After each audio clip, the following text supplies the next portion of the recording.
Bon bah je vous laisse avec le making of de ça.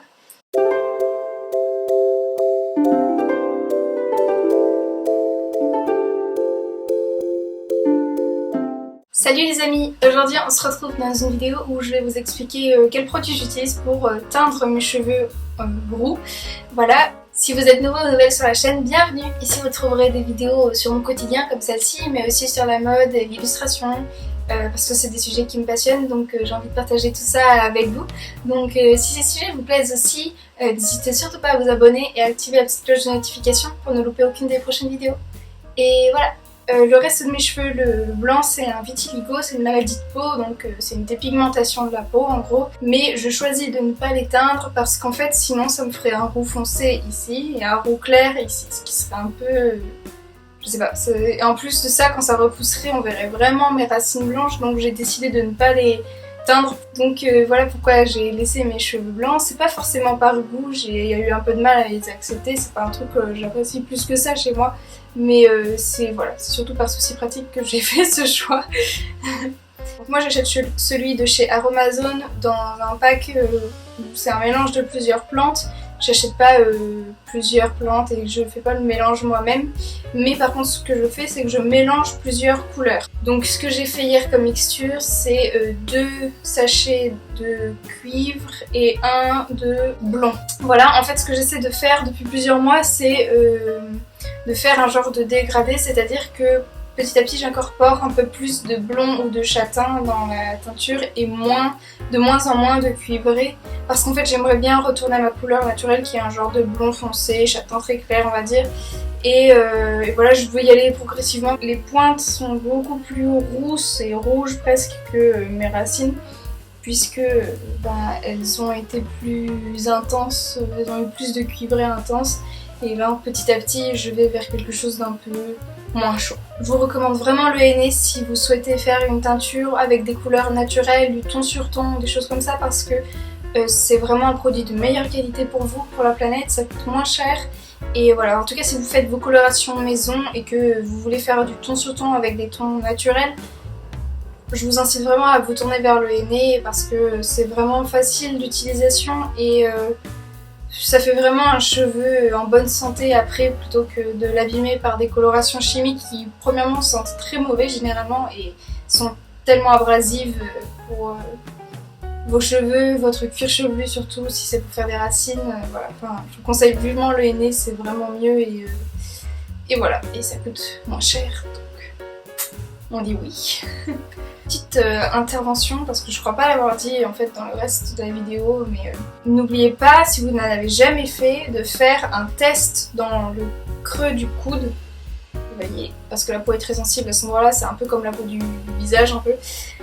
Vous faites un test 48 heures avant au moins pour vérifier si vous n'êtes pas allergique, parce que c'est des plantes et enfin il peut y avoir des allergies quand même au henné, ça peut arriver quoi, donc faites vraiment le petit test cutané avant de vous lancer, c'est vraiment important. Bon bah je vous laisse avec le making of de ça. On se revoit à la fin.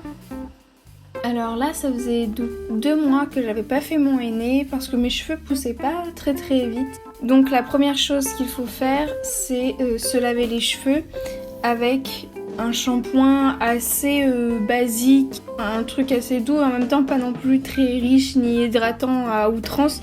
C'est juste histoire que votre cheveu soit bien propre et prêt à absorber en fait le henné qui gaine en fait le cheveu.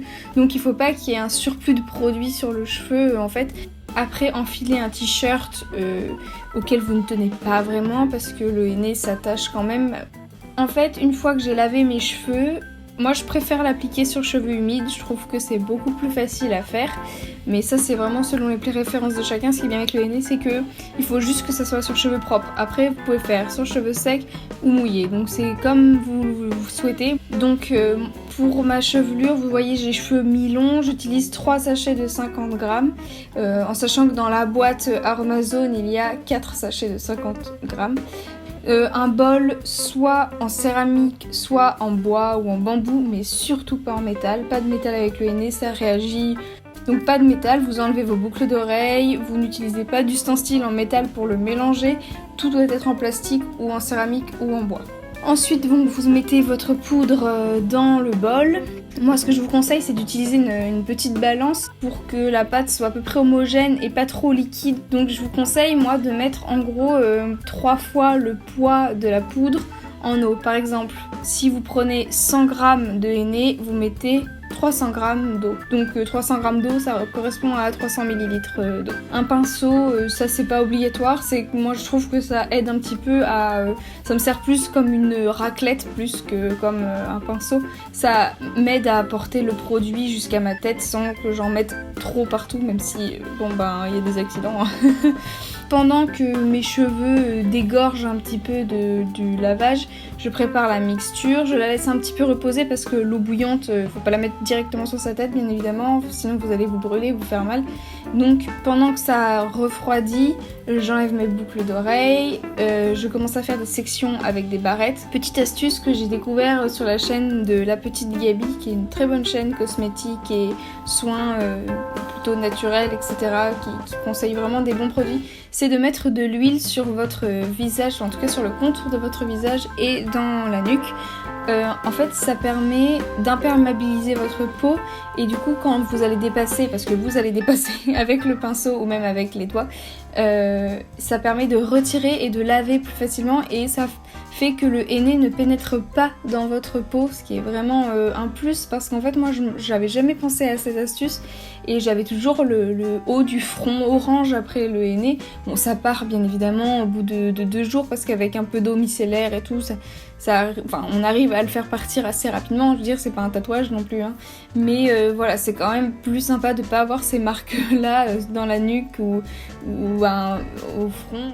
Donc le henné, c'est une pâte faite à base de plantes. Là, c'est un mélange de plantes. Celui que j'ai de chez Aromazone, c'est un mélange de plusieurs plantes. Il n'y a pas que du henné parce que le henné neutre en lui-même ne teint pas.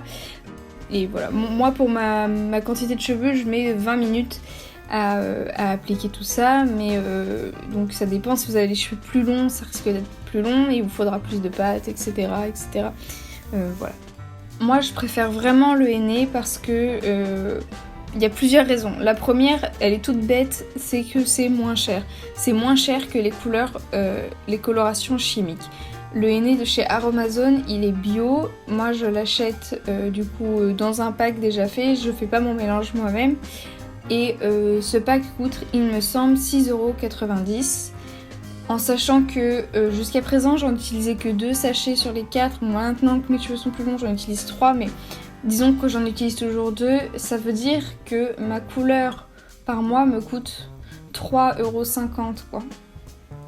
Donc c'est pour vous dire à quel point ça ne revient pas cher, alors qu'une coloration chimique, on le sait, c'est entre 10 à 20 € pour certaines marques. Et honnêtement, deuxième point vraiment positif pour moi, pour le henné en tout cas, c'est que je trouve que c'est beaucoup plus couvrant, plus efficace que les colorations chimiques. Alors, je tiens à préciser que j'ai testé que du roux, que ce soit en chimique ou en henné, j'ai testé que la couleur roux. Donc c'est vraiment, moi je trouve beaucoup plus couvrant. En tout cas, si jamais vous avez des cheveux blancs que vous voulez teindre, et je trouve que le henné fonctionne mieux que des colorations chimiques. Donc voilà, je vous incite à vous tourner vers cette solution qui est plus naturelle, mieux pour votre peau, votre cuir chevelu, vos cheveux de manière générale, l'environnement aussi. Et en plus de ça, pour votre porte-monnaie, c'est clairement un bénéfice. Conseille à 2000% le henné, moi je reviendrai pas, à part si je veux faire du rose ou une couleur comme ça qui n'est pas possible avec le henné, je reviendrai pas sur une coloration chimique pour avoir une couleur naturelle. En tout cas, autant se tourner vers cette astuce là qui est moins onéreuse et meilleure pour plein de raisons. Donc une fois que j'ai appliqué tout le produit qui me restait, vous pouvez aussi le congeler si vous en reste trop. Moi personnellement il m'en restait pas assez pour le congeler et en même temps un peu trop, donc j'ai tout mis sur ma tête. Mais voilà, une fois que vous avez fini votre application, vous mettez une charlotte ou vous enturbanez de cellophane comme vous préférez, ou même un turban selon vos préférences. Moi j'ai cette charlotte réutilisable, mais elle commence à être un peu petite par rapport à ma quantité de cheveux, donc j'ai ajouté une autre charlotte jetable que j'avais eue d'un kit Aromazone d'ailleurs. Donc voilà, donc j'ai une double Charlotte sur la tête. Le but c'est que ça reste au chaud, que ça fasse un effet de serre un petit peu sur votre tête. Et voilà, et moi je le laisse poser 2h30 à peu près.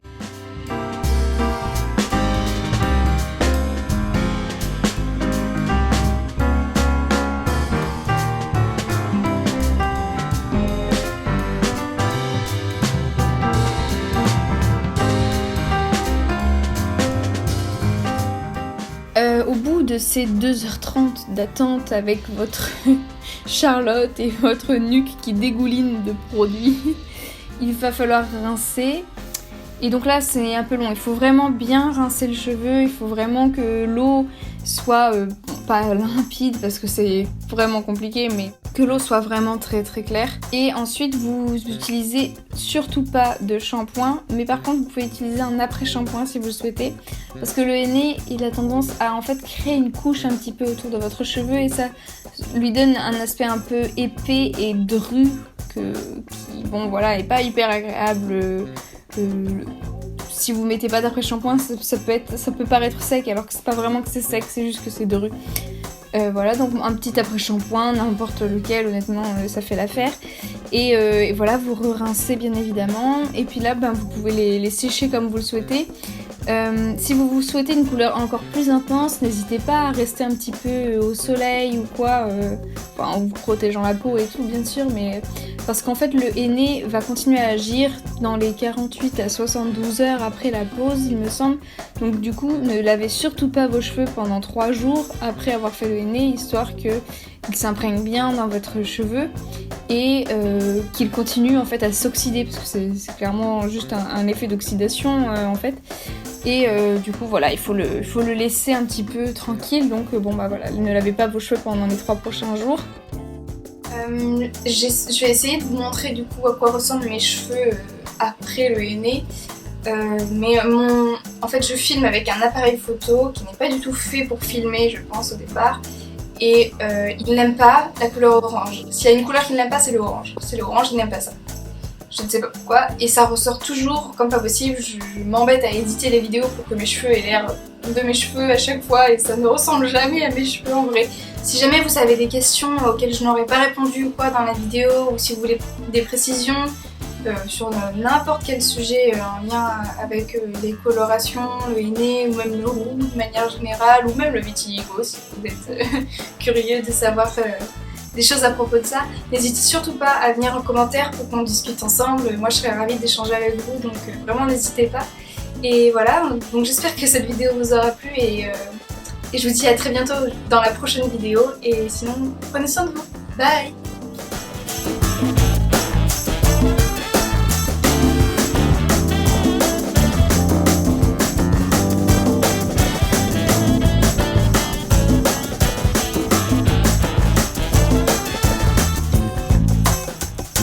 Mm-hmm.